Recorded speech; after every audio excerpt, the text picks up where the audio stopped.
नमस्कार दोस्तों, BN news पर आपका स्वागत है। आज हम बात करेंगे दिन भर होने वाली 25 घटनाओं की और आपको पूरी घटनाओं से अवगत कराएंगे। सबसे पहले हम बात करेंगे दिल्ली में जो 26 तारीख को किसानों की रैली हुई थी और उसके बाद जो लाल किला पर हिंसा हुई और दिल्ली में कुछ जगहों पर हिंसा हुई, उसके बाद जो दिल्ली पुलिस की प्रेस कॉन्फ्रेंस हुई है और उसके बारे में हम चर्चा करेंगे। आगे हम चर्चा करेंगे कि बंगाल में कैसे टीएमसी के 4 एमएलए ने फिर से बीजेपी ज्वाइन की। वैसे इसके बारे में हम डिटेल से आगे बात करेंगे और आपको बताएंगे कि आखिर क्या था मामला बंगाल का। और अगली खबर आ रही है बंगाल से ही, जिसमें हम आपको बताएंगे कि कैसे प्रशांत किशोर ने एक योजना बनाई है जिससे वह बीजेपी को हराने की कोशिश में है और ऐसा लग भी रहा है कि उनकी योजना ये सफल होने वाली है।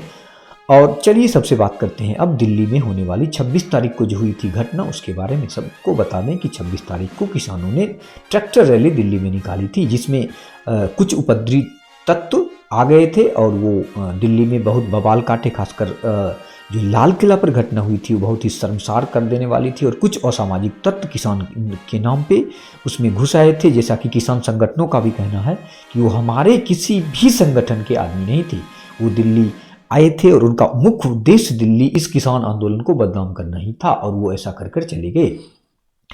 वैसे दिल्ली पुलिस ने इसमें लगभग कल जो घटना हुई थी उसमें बहुत सारे लोगों पर एफआईआर दर्ज कराई है और वो कही है कि जल्द से जल्द इन लोगों को पकड़ा जाएगा और सख्त से सख्त सजा दी जाएगी। वैसे किसान मोर्चा ने कहा है कि उनका इससे कोई मतलब नहीं है और उनका उद्देश्य दिल्ली में दंगा फैलाना या फिर ये उपद्रव करना नहीं था। किसान शांतिपूर्ण रैली कर रहे थे, लेकिन कुछ असामाजिक तत्व के घुसने के कारण ऐसी अफरा तफरी हो गई। लेकिन अब आगे दिल्ली पुलिस क्या करती है। वैसे लोग कह रहे हैं कि राकेश टिकैत पर भी मामला दर्ज हो गया है और उनकी भी गिरफ्तारी हो सकती है, लेकिन इतना आसान नहीं है कि वो किसान के नेता हैं। और जो दिल्ली में हुआ वैसे उनका मैं समर्थन नहीं करता हूं, लेकिन सिर्फ इस बात के लिए किसान आंदोलन को खत्म करना या फिर उन पूरे किसानों पर आरोप लगा देना भी अच्छा नहीं है। और आगे हम बात करें कि बंगाल में आज टीएमसी के 4 एमएलए बीजेपी ज्वाइन कर लिए। वैसे बीजेपी इसको बता रही है कि टीएमसी चूंकि हार रही है आने वाली चुनाव, इसलिए उसके सारे एमएलए बीजेपी ज्वाइन कर रहे हैं।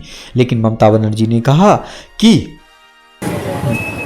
सारे वैसे नेता जिनको लग रहा है कि उनको टिकट नहीं मिलने वाली है वही बीजेपी ज्वाइन कर रहे हैं।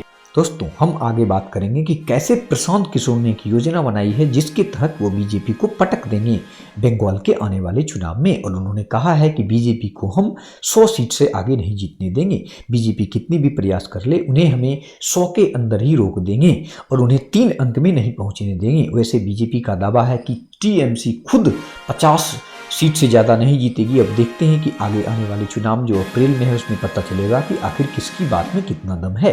और आगे हम बात करेंगे कि हमारे बहुत सारे दोस्त पूछ रहे हैं कि अब किसान आंदोलन का क्या होगा। क्या यह किसान आंदोलन वैसे ही चलेगा जितना कि ये पिछले 3 महीनों से या 2 महीनों से लगभग 62-63 दिन से चल रहा था? तो इसके बारे में मैं कहूँगा कि वैसे किसान मोर्चा के जो जितने भी नेता हैं उन्होंने डिसाइड किया है कि यह चलेगा फिलहाल, लेकिन कुछ ऐसे भी संगठन हैं जिन्होंने अपने आप को इस आंदोलन से अलग कर लिया है, क्योंकि कल जो लाल किले पर जो घटना हुई वह इतनी खतरनाक थी। अब वैसे जो भी थे इसके अंदर, वैसे योगेंद्र यादव ने कहा कि ये वही थे जो बीजेपी के जो सांसद हैं पंजाब से सन्नी देओल, उनके मीडिया प्रभारी रह चुके हैं उनके इलेक्शन में और ये बीजेपी से जुड़े हुए हैं। वैसे अब क्या होता है यह कहना अभी संभव नहीं है कि आखिर किसान आंदोलन चलेगा या फिर अपने उद्देश्य से भटक जरूर गया है ये किसान आंदोलन, क्योंकि जो इसका मुख्य उद्देश्य था कि कृषि कानून को वापस लाना। लेकिन जो 26 तारीख को कुछ घटनाएं ऐसी हुई, वैसे अब इसमें कौन दोषी हैं क्या है ये तो दिल्ली पुलिस डिसाइड करेगी और दिल्ली पुलिस एफआईआर दर्ज भी कर ली है और उन्होंने कहा है कि जो भी दोषी हैं उनको सख्त से सख्त सजा दी जाएगी।